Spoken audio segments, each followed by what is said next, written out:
Very good afternoon and welcome. आप देख रहे हैं आज का बाजार जागरण बिजनेस के डिजिटल प्लेटफॉर्म पे। और बाजारों की बात करें तो पिछला हफ्ता भयानक रहा और मार्केट्स, अगर हम निफ्टी 50 की बात करें तो 2.5% की गिरावट हमने लास्ट वीक में देखी थी और वही गिरावट जो है आज आगे चलते हुए यानी कि गहरा गई है और 25,500 का आंकड़ा भी आज निफ्टी ने लोअर साइड पे तोड़ दिया है।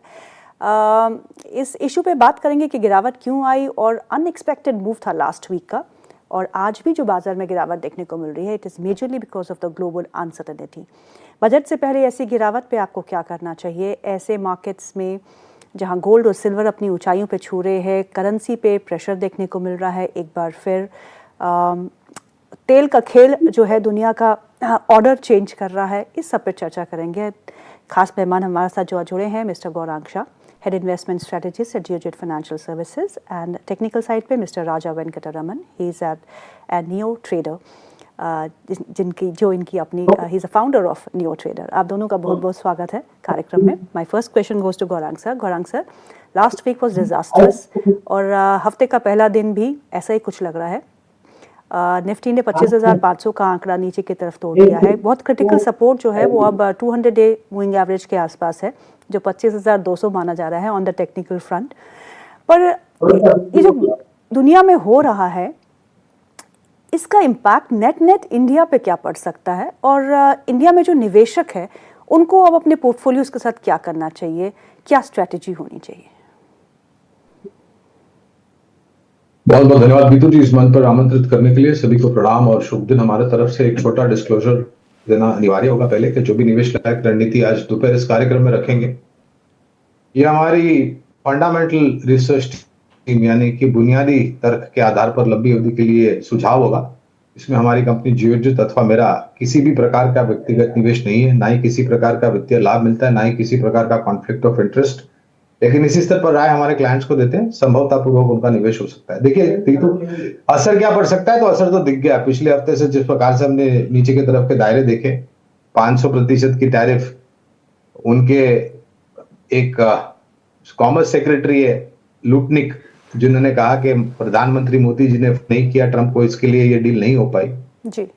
अब ये दर्शाता है कि इनका अहम कितना बड़ा है। अब मैं उस पर तो ज्यादा टिप्पणी नहीं करूंगा क्योंकि मेरे लिए तो वो ज्यादा महत्व नहीं रखता है और डील जब होनी होगी तब होगी। मेरे ख्याल से हमें किसी भी प्रकार का आत्मसमर्पण या सिर नहीं झुकाना चाहिए। देश के हित में, देश के नागरिकों के हित में जो भी काम होगा वो सरकार करेगी। जहां तक बिकवाली का सवाल है, विदेशी संस्थागत निवेशकों ने जमकर बिकवाली पिछले हफ्ते की। आज भी शुरुआत थोड़ी बहुत कमजोर हुई है और आज से ही गीतू जी तीसरी तिमाही के नतीजों का आगाज हो जाएगा। दिग्गज कंपनियां टीसीएस, एचसीएल टेक वगैरह, और इस हफ्ते और बाकी आने वाले 30-40 दिन तक ये तीसरी तिमाही का सिलसिला चलता रहेगा। अनुमान है कि थोड़ी बहुत दशा और दिशा बाजार में सुधारने का प्रयास तीसरी तिमाही के नतीजे करेंगे, अगर आंकड़े दुरुस्त आए तो या उम्मीद से बेहतर आए तो। अगर आप कारोबारी हैं तो आपकी बुद्धिमत्ता का प्रयोग करके आपके अनुसार काम कीजिए। अगर आप निवेशक है तो यही बाजार है, इसी तरीके के बाजार में आपको बाजार मौका देता है एक सक्षम और मजबूत पोर्टफोलियो खड़ा करने के लिए। अनिश्चितता का वातावरण है लेकिन शायद इतना गिरावट आई तो शायद इस स्तर के आसपास हम संभालने का प्रयास करेंगे। जी राजा, बहुत बहुत स्वागत है आपका कार्यक्रम में। निफ्टी ने अपना 100 डे मूविंग एवरेज को तोड़ दिया है जो 25,620 के आसपास था और अब 200 डे मूविंग एवरेज के करीब ही कहेंगे। 25,200 का लेवल है, 25,500 को हम तोड़ चुके हैं नीचे की तरफ से। अब इन लेवल्स पे निफ्टी पे क्या करना चाहिए? अब कितना डाउनसाइड आपको दिखता है और यहाँ से बाउंस बैक के कितने चांसेस हैं? धन्यवाद गीतू जी इनवाइट करने के लिए मुझे शो में। और जैसे कि मैं बता दूं, जो भी यहाँ पर हम डिस्कशन करेंगे इस पर जो भी डिसीजन जो व्यूअर्स लेना चाहेंगे, it is entirely up to their description. So there is a brief disclaimer from my side, क्योंकि यहाँ पर जो भी हम डिस्कशन करने वाले हैं it is based on our software Neo Trader and the outcome which is looking like, and I would like all the viewers to take decision उनके हित पे।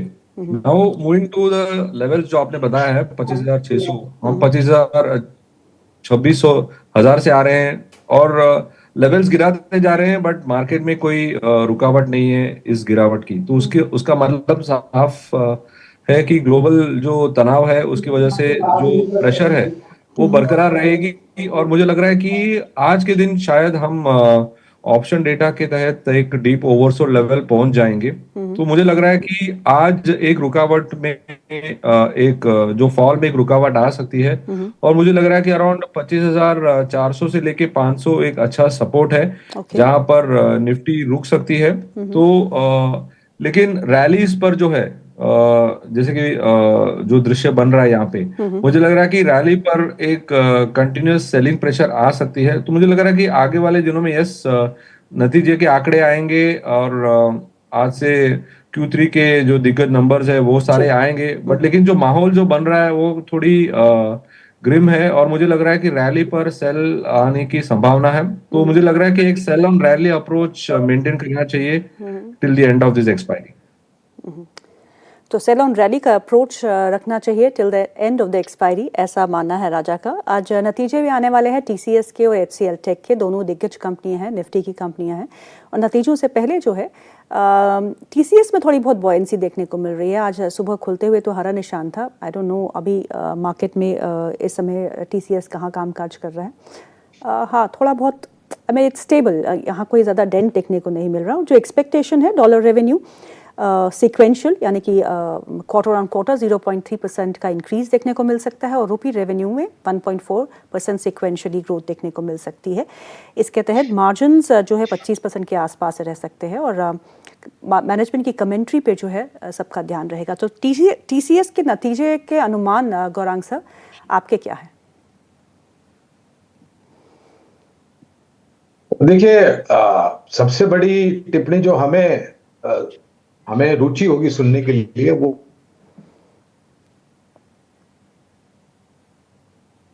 है ये जो AI मची हुई थी, और दूसरी तिमाही के पश्चात काफी IT कंपनी के मैनेजमेंट ने कारोबारी बयान दिया था और कहा था कि जो संभव प्रयास होंगे वो एक नए कारोबार के तरफ, एक नए प्लेटफॉर्म, एक नए प्रोडक्ट के तरफ होंगे।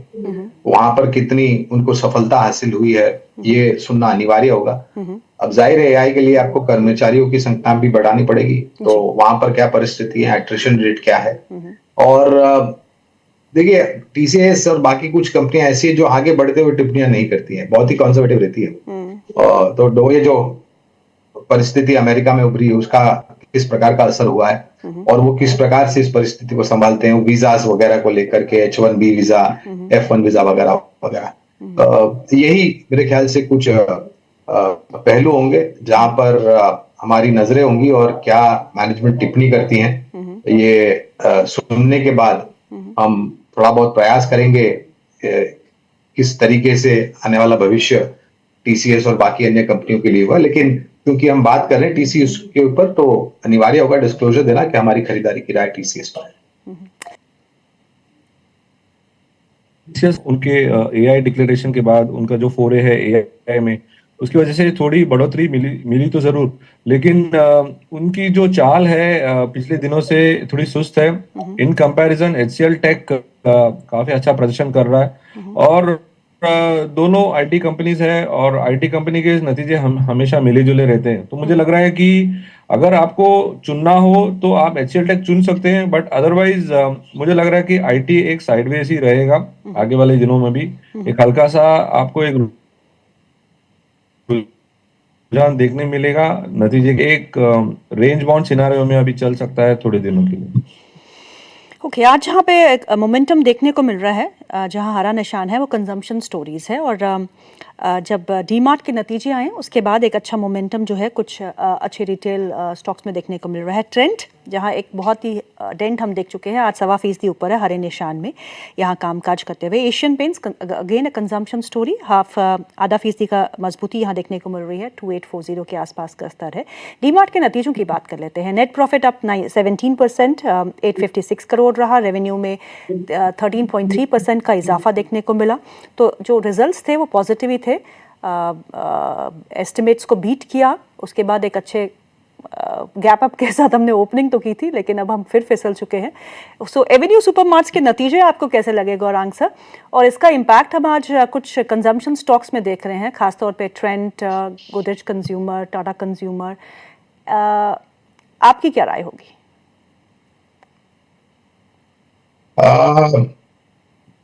तो गीतू देखिए, नतीजे जो आए हैं और जिस प्रकार से इस वित्तीय वर्ष के पहले और दूसरी तिमाही के नतीजे आए हैं, वहां पर थोड़ी चिंताएं थी, क्योंकि मैनेजमेंट ने ऐसी टिप्पणियां करी थी कि शायद इनके आय और मुनाफे के जो मार्जिन है उसको लेकर के थोड़ी बहुत दिक्कत आ सकती है एवेन्यू सुपरमार्ट्स की हम अगर बात करें तो। लेकिन उसके साथ साथ इन्होंने ये भी टिप्पणी करी थी कि बड़े शहरों में तो जो इनकी मौजूदगी है, उसके अलावा ये छोटे और मझौले शहरों में जाने का प्रयास करेंगे, जिसको हम टायर 2 टायर 3 सिटीज बोलते हैं, और उसके नीचे की जो श्रेणी आती वहां पर सफलता मिली है, नए स्टोर्स खोले हैं और वहां पर जो फुटफॉल्स है वो भी बड़े हैं।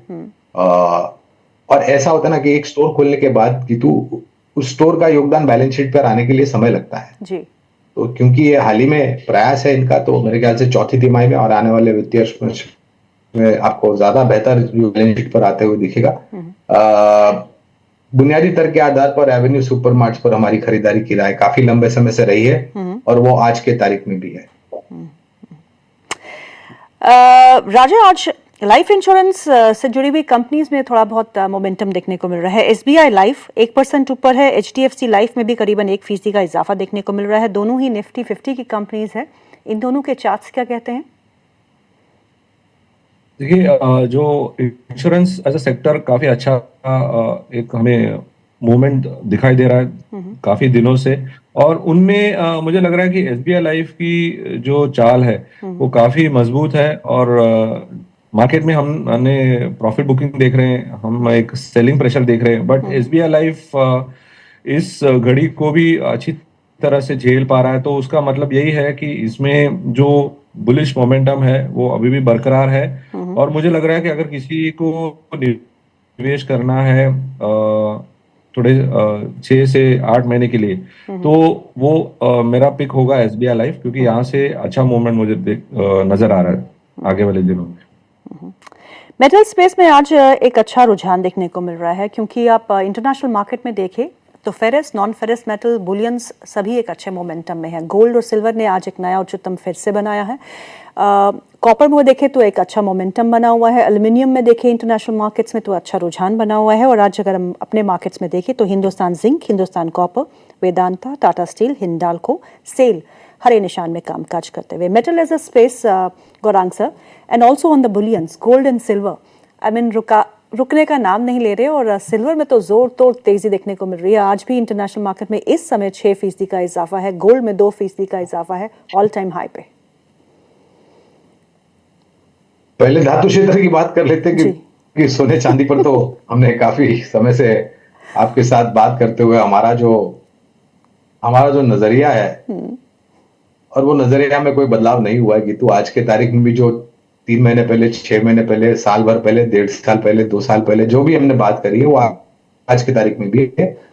और आज तो परिस्थिति ऐसे कि वो जो विश्वास जो था प्रेशियस मेटल पर, खास करके सोने के ऊपर, चांदी के ऊपर भी है, लेकिन चांदी का वोलेटिलिटी बहुत है जी। और हमारे देश में जहां पर लोग ट्रेडिंग करते हैं ये ध्यान में नहीं रखते कि जोखिम कितना बड़ा होता है। 15-20 हजार रुपए अगर चांदी में ऊपर नीचे हो गया एक लॉट पे, तो आपका पानी पीने के लायक नहीं रहेंगे आप, ऐसी परिस्थिति है जी। लेकिन हाँ, रुझान बेहतर है। जो जियोपॉलिटिकल टेंशन हो रही है और संभावता आने वाले भविष्य में जिस प्रकार से परिस्थितियां उभर रही है, मेरा मानना है कि ये एक बहुत बड़ा कारण होगा, जिसके कारण gold, silver and to certain extent platinum भी ऊपर के तरफ के दायरे में बने रहेंगे। तो खरीदारी की, अगर आप सिल्वर में, चांदी में किसी प्रकार का सौदा करते हैं तो 10 गुना ज्यादा आपके पास जोखिम झेलने की क्षमता होनी चाहिए। अब आते हैं फेरस, नॉन फेरस पर। खरीदारी की राय यहां पर भी है Tata steel, Jindal steel, JSW steel, Hindalco, Vedanta, NMDC और नाल्को। क्षमा चाहता हूं, ये कुछ नाम है जहां पर लंबी अवधि के लिए खरीदारी की राय है। ये जो खरीदारी की राय, लंबी अवधि की परिभाषा जो है धातु क्षेत्र के लिए कम से कम 2-2.5 साल होनी चाहिए। राजा, कोल इंडिया के स्टॉक को देखिएगा। कोल इंडिया के स्टॉक